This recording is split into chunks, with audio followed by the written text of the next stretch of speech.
Good morning friends, welcome to our channel all in one knowledge. चलिए जान लेते हैं आज की कुछ ताज़ा खबरें। चलते हैं हमारी पहली व बड़ी खबर की तरफ। देश में 2 महीने के अंतराल के बाद घरेलू यात्री विमान सेवा आज फिर शुरू हो गई। इससे देश के विभिन्न भागों में फंसे हजारों लोगों को बड़ी राहत मिली है। नागरिक उड्डयन मंत्री हरदीप सिंह पुरी ने ट्विटर पर फ्लाइट राडार 24 से लाइव वीडियो साझा करते हुए कहा कि देश में घरेलू विमान सेवाएं फिर शुरू होने पर भारतीय आकाश कैसे व्यस्त दिखाई देता है। नागरिक उड्डयन प्राधिकरण के सख्त विनियमों के तहत दिल्ली से पहली उड़ान पुणे के लिए सुबह 4:45 पर रवाना हुई। दिल्ली में पहली घरेलू यात्री उड़ान अहमदाबाद से सुबह 7:45 पर पहुंची। दिल्ली हवाई अड्डे से अब तक लगभग 80 उड़ानें रद्द की गई हैं। सभी निर्धारित वाणिज्यिक यात्री विमान सेवाएं 25 मार्च से बंद थीं, जब प्रधानमंत्री नरेंद्र मोदी ने कोविड-19 को फैलने से रोकने के लिए राष्ट्रव्यापी लॉकडाउन की घोषणा की थी। महाराष्ट्र सरकार ने अन्य राज्यों से आने वाली घरेलू उड़ानों के लिए मानक संचालन प्रक्रिया जारी की है। हमारे संवाददाता ने बताया है कि सरकार ने राज्य में आने वाले यात्रियों को देखते हुए संबंधित स्थानीय निकायों के अपर निगम आयुक्त और उप निगम आयुक्त को नोडल अधिकारी नियुक्त किया है। मुख्य सचिव अजय मेहता द्वारा जारी अधिसूचना में कहा गया है कि नोडल व्यक्ति संबंधित जिलों और निगम क्षेत्रों में आने वाले विमानों की उड़ानों की सूची और उनमें सवार यात्रियों की अनुसूची प्राप्त करने के लिए हवाई अड्डे के अधिकारियों के साथ समन्वय करे। एयरपोर्ट अथॉरिटी के नोडल अधिकारी को कम से कम 6 घंटा पहले राज्य के नोडल अधिकारियों के साथ यात्रियों की आगमन की तारीख, समय और गंतव्य के साथ विस्तृत सूची साझी करनी होगी। इसमें कहा गया है कि यात्रियों की बोर्डिंग और डीबोर्डिंग ऐसे तरीके में किया जाना चाहिए ताकि स्क्रीनिंग क्षेत्र में कोई भी भीड़ न हो। इसके अलावा सामाजिक दूरी के मानदंडों का भी पालन हो। साथ ही महाराष्ट्र में आने वाले सभी यात्रियों को पहचान के लिए उनके बाएं हाथ पर मोहर लगाई जाएगी और प्रोटोकॉल के अनुसार 14 दिनों की अवधि के लिए उन्हें घर में अलग थलग रहना होगा। इस बीच छत्रपति शिवाजी महाराज अंतर्राष्ट्रीय हवाई अड्डे पर आज 47 उड़ानों के आवाजाही में कुल 4,852 यात्रियों ने यात्रा की, जिसमें 3,752 यात्रियों ने मुंबई से प्रस्थान किया और 1100 यात्रियों का शहर में आगमन हुआ।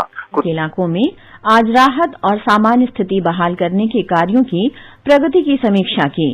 कैबिनेट सचिव राजीव गाबा की अध्यक्षता में राष्ट्रीय संकट प्रबंधन समिति की बैठक हुई। श्री गाबा ने सलाह दी कि बिजली लाइनें पूरी तरह ठीक करने, दूरसंचार सेवा बहाल करने और पेयजल आपूर्ति फिर शुरू करने को प्राथमिकता दी जाए। उन्होंने कहा कि केंद्रीय एजेंसियां राज्य की आवश्यकता के अनुसार और सहायता उपलब्ध कराने के लिए तैयार है। राज्य की मांग के आधार पर अनाज का पर्याप्त स्टॉक तैयार रखा गया है।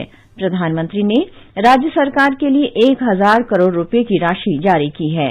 कैबिनेट सचिव ने बताया कि नुकसान का आकलन करने के लिए केंद्रीय गृह मंत्रालय शीघ्र ही एक दल भेजेगा। इस बीच एनडीआरएफ और एसडीआरएफ की टीमों के साथ सड़क परिवहन फिर खोलने के कार्य में मदद के लिए कोलकाता में सेना तैनात की गई है। पश्चिम बंगाल के मुख्य सचिव ने राहत और सामान्य स्थिति बहाल करने के लिए उपलब्ध कराई गई सहायता पर केंद्र को धन्यवाद दिया है।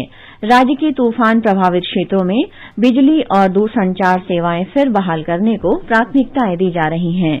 ज्यादातर क्षेत्रों में दूरसंचार सेवा बहाल कर दी गई है, लेकिन कुछ क्षेत्रों में बिजली की लाइनें अभी पूरी तरह ठीक नहीं की जा सकी है।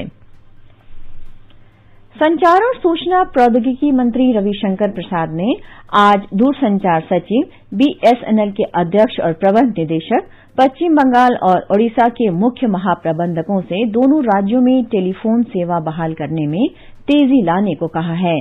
श्री प्रसाद ने कहा कि सेवा बहाल करने के पूरे प्रयास कर रहे हैं, लेकिन बिजली आपूर्ति बहाल करने और गिरे हुए पेड़ हटाने जैसी समस्याएं बनी हुई हैं। उन्होंने स्थानीय प्राधिकरण के साथ मिलकर कार्य करने और सेवाएं बहाल करने के कार्य में तेजी लाने को कहा है। ये समाचार आकाशवाणी से प्रसारित किए जा रहे हैं। स्वास्थ्य मंत्रालय ने कहा है कि भारत ने व्यक्तिगत सुरक्षा उपकरण पीपीई किट और N95 मास्क से संबंधित घरेलू उत्पादन क्षमता में महत्वपूर्ण बढ़ोतरी की है। राज्यों और केंद्र शासित प्रदेशों को इसकी पर्याप्त आपूर्ति की जा रही है। देश में अब 3 लाख से अधिक पीपीई किट और N95 मास्क प्रतिदिन बनाए जा रहे हैं। राज्यों और केंद्र शासित प्रदेशों और केंद्रीय संस्थानों को 111 लाख N95 मास्क और 74,48,000 पीपीई किट दी गई है। केंद्रीय माध्यमिक शिक्षा बोर्ड सीबीएसई ने देश भर में 10वीं और 12वीं की बाकी परीक्षाओं के लिए लगभग 15,000 परीक्षा केंद्र बनाने का निर्णय किया है। मानव संसाधन विकास मंत्री रमेश पोखरियाल निशंक ने एक ट्वीट में ये जानकारी दी। परीक्षाएं 1 जुलाई से 15 जुलाई तक आयोजित की जाएंगी। इससे पहले सीबीएसई ने केवल 3,000 केंद्रों पर परीक्षाएं कराने का निर्णय किया था। परीक्षा केंद्रों की संख्या बढ़ाने का निर्णय इसलिए किया गया ताकि सामाजिक दूरी सुनिश्चित की जा सके और छात्रों को परीक्षा देने के लिए ज्यादा दूर न जाना पड़े। मानव संसाधन विकास मंत्रालय पहले ही घोषणा कर चुका है कि छात्र अपने नामांकित स्कूलों में ही परीक्षा देंगे। गृह मंत्रालय के दिशा निर्देशों के अनुसार कोविड-19 कंटेनमेंट जोन में कोई भी परीक्षा केंद्र नहीं होगा। इसके अलावा छात्रों को परीक्षा केंद्रों तक लाने के लिए परिवहन व्यवस्था राज्य की जिम्मेवारी होगी। 12वीं कक्षा की परीक्षाएं समूचे देश में होंगी, जबकि 10वीं कक्षा की परीक्षाएं केवल उत्तर पूर्वी दिल्ली में होनी है। दिल्ली में कानून व्यवस्था की स्थिति के कारण निर्धारित तिथि पर परीक्षा नहीं हो सकी थी।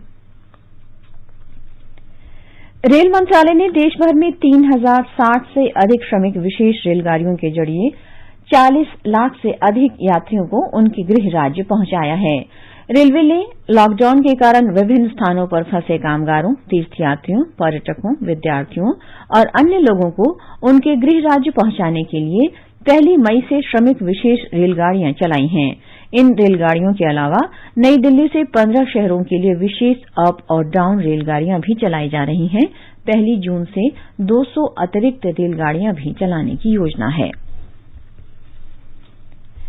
देश में कोरोना वायरस मरीजों के स्वस्थ होने की दर 41.57% हो गई है। स्वास्थ्य मंत्रालय ने कहा है कि अब तक कुल 57,720 रोगी स्वस्थ हो चुके हैं। पिछले 24 घंटे में 3,280 रोगी स्वस्थ हुए। संक्रमित लोगों की संख्या 1,38,845 हो गई है। 77,103 मरीजों का इलाज चल रहा है। केंद्र सरकार राज्यों और केंद्र शासित प्रदेशों के साथ मिलकर कोविड-19 की रोकथाम, नियंत्रण और प्रबंधन के लिए अनेक उपाय कर रही है। इन उपायों की उच्च स्तर पर नियमित रूप से समीक्षा और निगरानी की जा रही है।